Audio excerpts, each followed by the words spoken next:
Hi friends, வணக்கம். Welcome back to my channel. இன்றைக்கி வீடியோவில் பார்த்தீங்கன்னா ஒரு கோத்ரேஜ் எட்ஜ் சிங்கிள் டோர் ஃப்ரிட்ஜோட கம்ப்ளைண்ட் அட்டன் பண்ணுறதாங்க இன்றைக்கி வீடியோவில் பார்க்க போகிறோம். இது வந்து 190 லிட்டரு. ஸோ இதில் வந்து கூலிங் கம்ப்ளைண்ட்டுங்க. ஸோ கஸ்டமர் வந்து கம்ப்ரஸர் கட் ஆஃப் ஆகி ஓடுதுன்னு சொன்னார். ஸோ அதனால் செக் பண்ணலான்னு சொல்லி இப்போ ஸ்பாட்டுக்கு வந்திருக்கோம். ஸோ அது இல்லாமல் பார்த்தீங்கன்னா கம்ப்ரஸர் ஆஃப் ஆகி வரதுனால ஆல்ரெடி ரிலே அண்ட் OLP வந்து சேஞ்ச் பண்ணி பார்த்துருக்காரு. ஸோ அகைன் வந்து அதே பிரச்சனையே வருது. இப்போ நம்ம பார்க்குறது பார்த்தீங்கன்னா ஃப்ரிட்ஜோட wiring and specification sticker, and இது பார்த்தீங்கன்னா கம்ப்ரஸரோட ஸ்பெசிஃபிகேஷன் ஸ்டிக்கருங்க. ஆக்சுவலி இதில் பார்த்தீங்கன்னா கம்ப்ரஸர் ரன் ஆகுது, 2 or 3 மினிட்ஸில் பார்த்தீங்கன்னா கட் ஆஃப் ஆயிடுது. ஸோ இதான் கம்ப்ளைண்ட்டு. அதனால் ஃப்ரிட்ஜ் வந்து கூலிங் ஆகலை, கம்ப்ரஸர் ரொம்ப ஹீட் ஆகி ஆஃப் ஆயிடுதுங்க.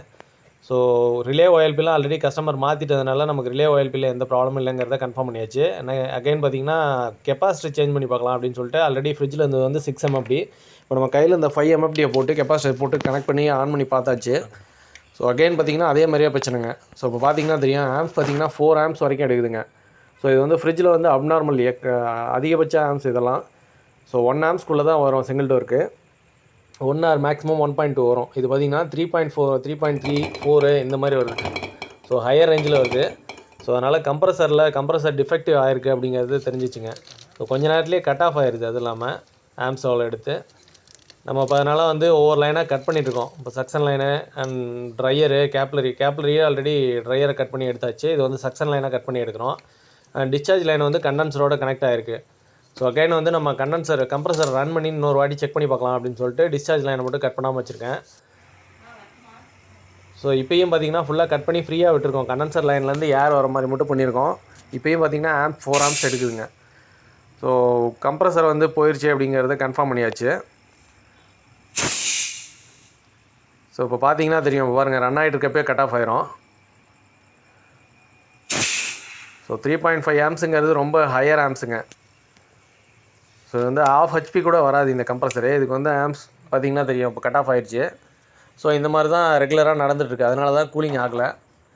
ஸோ கம்ப்ரஸர் தான் டிஃபெக்டிவ் ஆகிடுச்சு அப்படிங்கிறத கன்ஃபார்ம் பண்ணியாச்சுங்க. ஸோ அதனால் கம்ப்ரஸரை ரிமூவ் பண்ணி எடுக்க போகிறோம். எடுத்துகிட்டு பிராண்ட் நியூ கம்ப்ரஸர் சேஞ்ச் பண்ண போகிறாங்க. ஸோ இப்போ இதில் இருக்கிறது பார்த்திங்கன்னா கோத்ரேஜ் பிராண்டோட கம்ப்ரஸரு. ஸோ இதை ரிமூவ் பண்ணிவிட்டு நம்ம வந்து LG கம்ப்ரஸர் வந்து புதுசாக வாங்கியிருக்கோம், பிராண்ட் நியூ கம்ப்ரஸரு. ஸோ அந்த கம்ப்ரஸரை வந்து இதில் ஃபிக்ஸ் பண்ண போகிறோம். இப்போ LG கம்ப்ரஸர் வந்து பாக்ஸ்லேருந்து ஓப்பன் பண்ணுறோம்.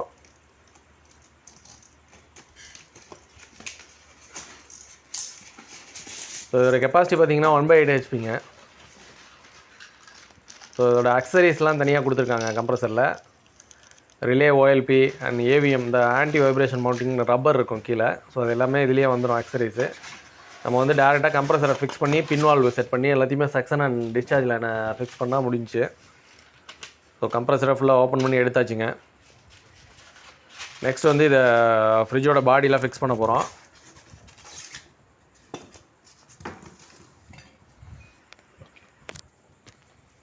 ஸோ கம்ப்ரஸரோட மாடல் நம்பர்லாம் போட்டிருக்காங்க, MA42LS LG. ஸோ இதோட அக்சசரிஸ்லாம் பாருங்கள் என்னென்ன கொடுத்துருக்காங்கன்னு. PTC ரிலே அண்ட் OLP கொடுத்துருக்காங்க. இந்த கம்ப்ரஸருக்கு பார்த்திங்கன்னா கெப்பாசிட்டர் வராது, டைரக்ட் ஸ்டார்ட் கம்ப்ரஸர் தான் இது. ஸோ பழசு வந்து கோத்ரேஜில் வந்தது சேம் பிராண்ட் கம்ப்ரஸரு, அதில் வந்து கெப்பாசிட்டரோட வரும். இதில் வந்து கெப்பாசிட்டர் கிடையாது. இது வந்து வைப்ரேஷன் மவுண்டிங் அந்த ரப்பரு. ஸோ இது 4 லெக்லேயுமே ஃபிக்ஸ் பண்ணோம். பட் இதில் பார்த்திங்கன்னா 2 லெக் தான் இருக்குது. அதனால் கம்ப்ரஸரில் வந்து ஃபிக்ஸ் பண்ண போகிறோம். ஆக்சுவலி கம்ப்ரஸரில் பார்த்திங்கன்னா டம்மி ரப்பர் போட்டு தான் கொடுத்துருக்காங்க. ஸோ அதை ரிமூவ் பண்ணுறப்பே தெரியும், ஏர் ப்ரெஷர் வந்து புஷ்ஷுன்னு போயிருக்கும். ஸோ இது நைட்ரஜன் ஃபில் பண்ணி தான் வச்சுருப்பாங்க. ஸோ அதனால தான் ரிமூவ் பண்ணுறப்போ அந்த ஏர் மாதிரி வெளில வருது. பிகாஸ் ஆக்சிஜன் எதுவும் உள்ளே போகக்கூடாது அப்படிங்கிறதுக்காக தான் அதை ஃபில் பண்ணி செக் பண்ணிவிட்டு தான் டம்மி பண்ணியிருப்பாங்க. ஸோ இதில் பார்த்திங்கன்னா NRV செட் பண்ணுற அளவுக்கு கரெக்டாக ஹோல் எல்லாமே மேட்சிங்காக இருக்குது. நம்ம வந்து ஹோல் எதுவுமே எக்ஸ்பேண்ட் பண்ண தேவையில்லை. ஸோ போத் டிஸ்சார்ஜ் லைனும் பார்த்திங்கன்னா கரெக்டாக மேட்ச் ஆகும்.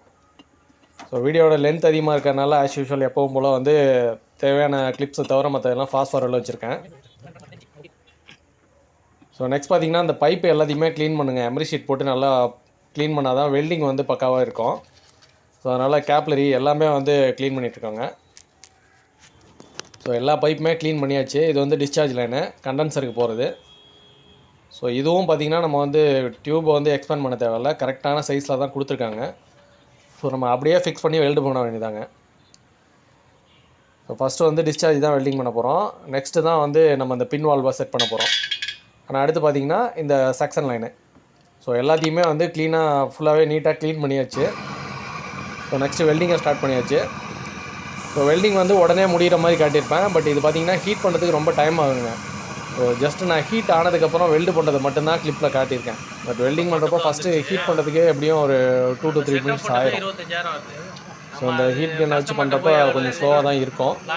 ஸோ இது பார்த்திங்கன்னா காப்பர் டு ஸ்டீலுங்க. கண்டென்சர் வந்து ஸ்டீல் கண்டென்சரு. ஸோ அதனால் வந்து ஃப்ளக்ஸ் பவுடர் யூஸ் பண்ணுறேன். காப்பர் டு காப்பர் பார்த்திங்கன்னா ஃப்ளக்ஸ் யூஸ் பண்ண தேவையில்லை.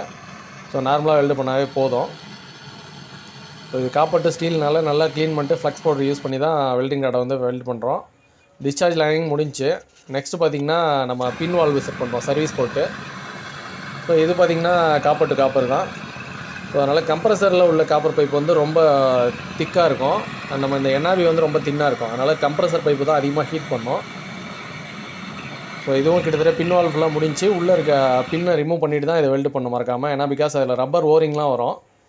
ஸோ இப்போ வெல்டிங் முடிஞ்சிங்க. ஒன் சைடு முடிஞ்சு சக்ஷன் மட்டும் இன்னும் பண்ணாமல் வச்சுருக்கோம். சக்ஷனை வந்து கிளாத் வச்சு அடைச்சிக்கிட்டு கம்ப்ரஸர் ரன் பண்ணி பார்க்குறேன். டிஸ்சார்ஜில் ஆயில் ஏதாவது வருதா அப்படிங்கிறத. ஆல்ரெடி அந்த கம்ப்ரஸர்லேயே ரன் பண்ணோம்.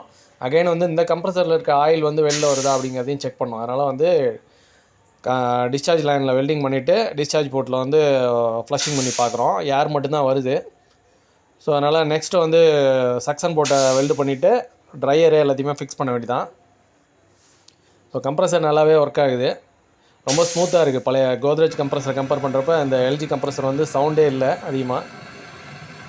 ஸோ இது சக்ஷனும் பார்த்திங்கன்னா காப்பர் பைப்பு தாங்க. ஸோ அதனால் நம்ம ஃப்ளக்ஸ் யூஸ் பண்ண வேண்டிய அவசியம் இல்லை. காப்பர் டு காப்பர் வெல்டு பண்ணுறப்போ ரொம்ப ஈஸியாக இருக்குங்க. ஸோ அதனால் இதில் வந்து வெல்டிங் ஒர்க்கு கொஞ்சம் ஃபாஸ்ட்டாகவே பண்ணலாம். பட் ஹீட் வந்து கீழே பிளாஸ்டிக்லாம் அஃபெக்ட் பண்ணாமல் இருக்கிறதுக்காக வெட் கிளாத் போட்டிருக்கேங்க. ஸோ கலர் கலராக தெரியுதெல்லாம் இந்த பழைய துணி ஈர துணியாக போட்டு வச்சுருக்கேன். பிகாஸ் கீழே உள்ள பாடியெல்லாம் பார்த்திங்கன்னா பிளாஸ்டிக்கில் கொடுத்துருக்காங்க. அதனால் இந்த ஹீட் அஃபெக்ட் பண்ணி ஃபுல்லாகவே மெல்ட் ஆயிரும். ஸோ அதனால் சேஃப்டிக்காக கிளாத் வந்து வெட் கிளாத் போட்டிருக்கேன். ஆனால் அடுத்து பார்த்திங்கன்னா ட்ரையருங்க. ஸோ இது வந்து சிலிக்கான் ட்ரையரு. ஆர்டினரி சாதா ட்ரையரும் இருக்குது. இது வந்து சிலிக்கான் ட்ரையர். சிலிக்கான் ட்ரையருங்கிறது இன்னும் கொஞ்சம் பெட்டராக இருக்கும். ஸோ மாய்ச்சர் வந்ததுன்னா மாய்ச்சர் வந்து சிலிக்கான் ஈஸியாக அப்சர்வ் பண்ணிக்கும். அதுக்காக சிலிக்கான் ட்ரையர் யூஸ் பண்ணுறோம். ஸோ இதுவும் பார்த்திங்கன்னா கண்டென்சர் எண்டு வந்து ஸ்டீலு, ட்ரையர் வந்து காப்பருங்க. ஸோ அதனால் இதுக்கும் ஃப்ளக்ஸ் பவுடர் யூஸ் பண்ணி தான் நம்ம வெல்டிங் பண்ண போகிறோம். ஸோ ட்ரையரோட எண்டு பார்த்திங்கன்னா அந்த பைப்பு வந்து கரெக்டாக இதாகிற மாதிரி இருக்காது. கொஞ்சம் ட்ரையரோட எண்டு வந்து ஹோல் பெருசாக இருக்கும். ஸோ அதனால் ட்ரையரை வந்து கரெக்டாக டைட் பண்ணிக்கிறோம். ஸோ இது வந்து கண்டென்சர் பைப்பு வந்து 3/16ங்க. ஸோ ட்ரையர் இருக்கிறது வந்து 1/4 இன்ச் பைப்பாக இருக்கும். ஸோ அதனால் டைட் பண்ணிவிட்டு இப்போ வெல்டிங் பண்ணுறோம்.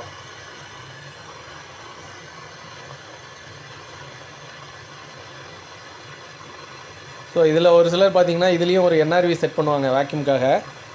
ஸோ அது ப்ராப்பரான ஒர்க்கு தான். பட் என்னால் வந்து இது சிங்கிள் வே என்ஆர்வி இது தான் ட்ரையர் தான். அதனால் வந்து என்ஆர்வி செட் பண்ண முடியாது. அது இல்லாமல் என்ஆர்வி செட் பண்ணிட்டு திரும்ப டம்மி பண்ணுறது நான் இது வரைக்கும் பண்ணதில்லை. அதனால் ஒரே சைட் மட்டும்தான் சர்வீஸ் போர்ட்டில் மட்டும்தான் என்ஆர்வி செட் பண்ணிவிட்டு வேக்யூம் போகிறது.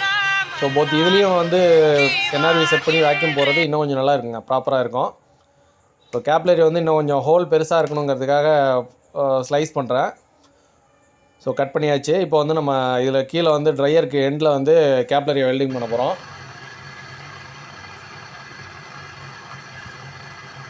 ஸோ ஓல்டு கம்ப்ரஸர் இருக்கப்பயே கேப்லரி செக் பண்ணியாச்சுங்க. அந்தளவுக்கு ஒன்றும் ஆயில் ட்ரேஸ் எதுவுமே கிடையாது. ஸோ ஒரு இதில் பார்த்திங்கன்னா மாய்ச்சர் அது இதுன்னு வந்திருக்கும். அந்த மாதிரிலாம் இல்லை, க்ளீனாக இருந்தது. ஸோ அதனால் நம்ம எதுவுமே பண்ணல. அப்படியே வந்து ஸ்லைஸ் பண்ணி கட் பண்ணிவிட்டு அப்படியே ட்ரையரில் வச்சு ஃபிக்ஸ் பண்ணுறாங்க. ஸோ ஒரே ஒரு சேஞ்சஸ் என்னென்னா, பழைய கம்ப்ரஸர் வந்து R600 R290 H hydro carbon ஏற்றுற மாதிரி கம்ப்ரஸரு. இப்போ நம்ம ஃபிக்ஸ் பண்ணுறது வந்து R134A ரெஃப்ரிஜரண்ட் சார்ஜ் பண்ணுறது. எல்ஜியை பொறுத்தளவு பொதுவாகவே வந்து 134A தான் சார்ஜ் பண்ணுற மாதிரி இருக்கும். இப்போ வெல்டிங் ஒர்க் ஃபுல்லாகவே முடிஞ்சிங்க, பக்காவாக முடிச்சாச்சு. லீக்கெல்லாம் எதுவும் இல்லை. டெஸ்ட் பண்ணியாச்சு மீன்ஸ் என்னென்னா, வெல்டிங்கை வந்து ஃபுல்லாகவே கிளாஸ் வச்சு உள்பக்கம் எல்லாமே வந்து செக் பண்ணியாச்சுங்க. ஏதாவது ஹோல் இருக்கா அப்படிங்கிறதெல்லாம் செக் பண்ணியாச்சு. ஸோ நெக்ஸ்ட்டு வந்து வேக்யூம் பண்ண போகிறோம். சேம் பார்த்திங்கன்னா நம்ம மேனிஃபோல்ட் கேஜ் தான் யூஸ் பண்ணுறோம். அதனால் ஒரே இதில் வந்து ப்ளூ ஹோஸ் வந்து பின்னில் கம்ப்ரஸரில் கனெக்ட் பண்ணியாச்சு. எல்லோவில் வந்து கேஸ் டின்னை ஃபிக்ஸ் பண்ணியாச்சு. அண்ட் ரெட்டில் பார்த்திங்கன்னா வேக்யூம் பம்பை மாட்டியாச்சுங்க. ஸோ இப்போ வந்து வேக்யூம் பம்பை ஆன் பண்ணோன்னா போத் டின்னோட ஹோஸு அண்ட் கம்ப்ரஸர் எல்லாத்துலேயும் உள்ள ஏர் வந்து அன்வான்ட் ஏரை எடுத்துரும்.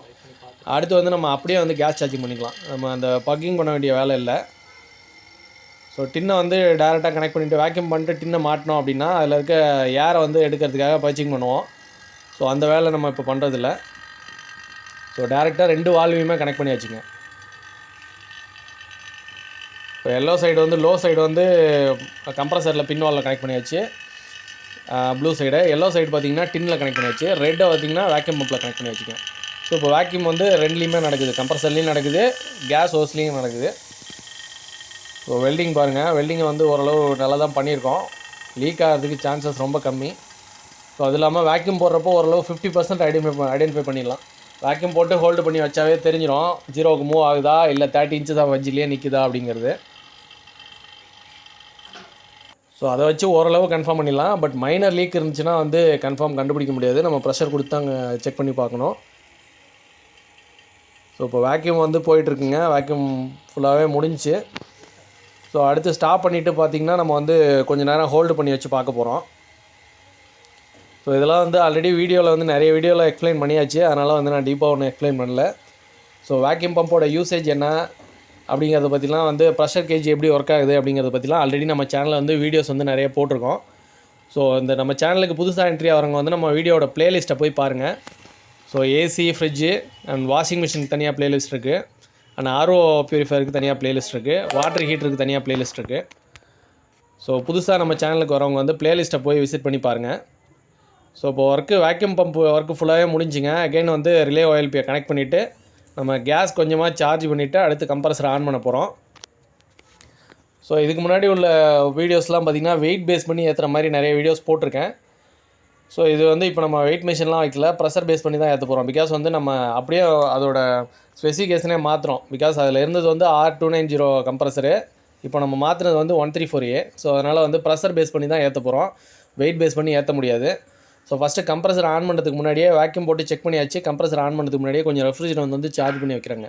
சார்ஜ் பண்ணிட்டு அடுத்து தான் கம்ப்ரஸர் ஆன் பண்ண போகிறோம்.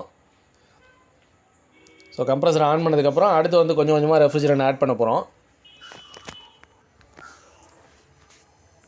ஸோ பார்த்திங்கன்னா தெரியும், கம்ப்ரஸரை வந்து ஆன் பண்ணியாச்சு, ப்ரெஷர் வந்து நெகட்டிவில் போயிட்டுருக்கு பாருங்கள். ஸோ நம்ம கொஞ்சமாக தான் ஆட் பண்ணோம், அதனால் வந்து இருக்க கேஸை வந்து சக் பண்ணிக்கும். ஸோ ஆம்ஸ் வந்து 0.8 0.7 எடுக்குது. அடுத்து லோட் பண்ணுறப்ப அப் டு 1 ஆம்ஸ் வரைக்கும் எடுக்கும் இது கம்ப்ரஸரு. கொஞ்சம் கொஞ்சமாக ரெஃப்ரிஜரேட்டர் ஆட் பண்ணிட்டுருக்கோங்க. இதுவும் கொஞ்சம் ஃபாஸ்ட் ஃபார்வர்டில் வச்சுருக்கேன் இந்த வீடியோவை, பிகாஸ் இந்த கிளிப் வந்து ரொம்ப லென்த்தாக இருக்கும். கொஞ்சம் கொஞ்சமாக தான் ஆட் பண்ணிட்டுருக்கோம், சார்ஜ் பண்ணுறோம். அதனால் வந்து ஒரு 10 to 15 மினிட்ஸ் பக்கம் நான் இது சார்ஜ் பண்ணேன் கேஸு. ஸோ கேஸ் லிக்விடாக ஏற்றிட்டு இருக்கிறது உங்களுக்கு தெரியும்னு நினைக்கிறேன் முன்னாடி டெயிலில். ஸோ இது தெரியணுங்கிறதுக்காக தான் லிக்விட் சார்ஜ் பண்ணுறேன்.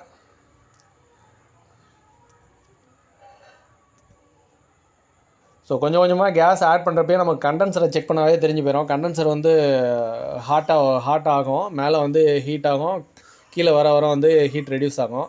ஸோ அதை வச்சே வந்து சோக் ஆகுதா இல்லையா அப்படிங்கிறத கரெக்டாக ஐடென்டிஃபை பண்ணிடலாம். ஸோ சம் ஃப்ரிட்ஜஸில் பார்த்திங்கன்னா அந்த மாதிரி கேஸ் சார்ஜ் பண்ணுறப்ப ஒவ்வொரு இடத்துல வந்து சோக் ஆகிறதுக்கு நிறைய வாய்ப்பு இருக்குது. ஸோ நம்ம வெளியில் கண்டென்சரை வச்சு சோக் ஆகிருக்கா இல்லையாங்கிறத செக் பண்ணிடலாம், கண்டென்சர் ஹீட்டை வச்சு செக் பண்ணிடலாம். ஸோ இது வந்து சோக் ஆகலை, பக்காவாக கேஸ் சார்ஜ் ஆகிட்டுருக்கு. ஸோ கொஞ்சம் கொஞ்சமாக சார்ஜ் பண்ணிகிட்ருக்கோம்.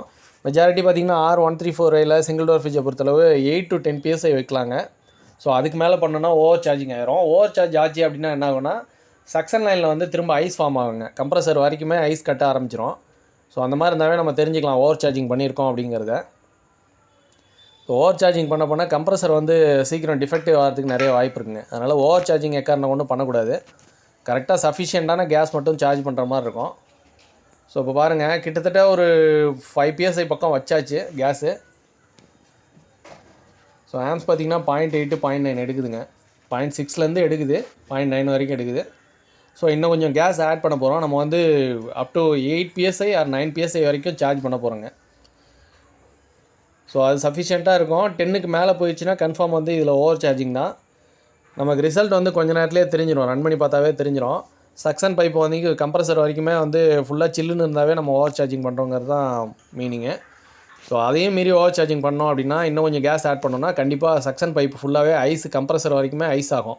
ஸோ அதை வச்சே நம்ம ஓவர் சார்ஜிங் பண்ணியிருக்கோங்கிறத கன்ஃபார்ம் பண்ணிக்கலாம். ஸோ அதனால் 8 to 10 PSI வச்சா சஃபிஷியண்ட்டாக இருக்குங்க, கரெக்டாக கூலிங் ஆகும். இப்போ கேஸ் சார்ஜிங் ஒர்க்கு ஃபுல்லாகவே முடிஞ்சு. ஸோ ஃப்ரீசரை போய் செக் பண்ணி பார்க்கலாம். இப்போ சவுண்ட் கேட்கும்னு நினைக்கிறேன், கேஸ் ஃப்ளோ கூலிங் ஓரளவு வந்துட்டுருக்கு. இப்போ தான் வந்து கம்ப்ரஸரை கேஸ் சார்ஜ் பண்ணி ஓட விட்ருக்கோம். ஸோ அதனால் கூலிங் கம்மியாக தான் இருக்குது. நெக்ஸ்ட்டு ஒரு கொஞ்சம் நேரம் செக் பண்ணி பார்த்தா தெரியும். டிஜிட்டல் தெர்மோமீட்டர் வச்சுருக்கோம், பார்த்திங்கன்னா தெரியும் 22 டிகிரி இருக்குது, இப்போ தான் வச்சுருக்கோம். ஸோ 10 நிமிஷத்தில் பாருங்கள் மைனஸில் போயிடுச்சு. ஸோ கூலிங் நல்லாவே வர ஆரம்பிச்சிச்சிங்க. ஃப்ரிட்ஜ் நல்லா ஒர்க் ஆகுது. ஓகே ஃப்ரெண்ட்ஸ், இந்த வீடியோ பிடிச்சிருந்தால் லைக் பண்ணுங்கள், ஷேர் பண்ணுங்கள். இது வரைக்கும் நம்ம சேனலை சப்ஸ்கிரைப் பண்ணாமல் நீங்கள் வீடியோஸ் பார்த்துருந்தீங்கன்னா மறக்காமல் சப்ஸ்கிரைப் பண்ணிட்டு கூடவே பெல் ஐக்கானை ப்ரெஸ் பண்ணுங்கள். ஸோ அடுத்து ஒரு நல்ல வீடியோவில் பார்ப்போம். தேங்க்யூ.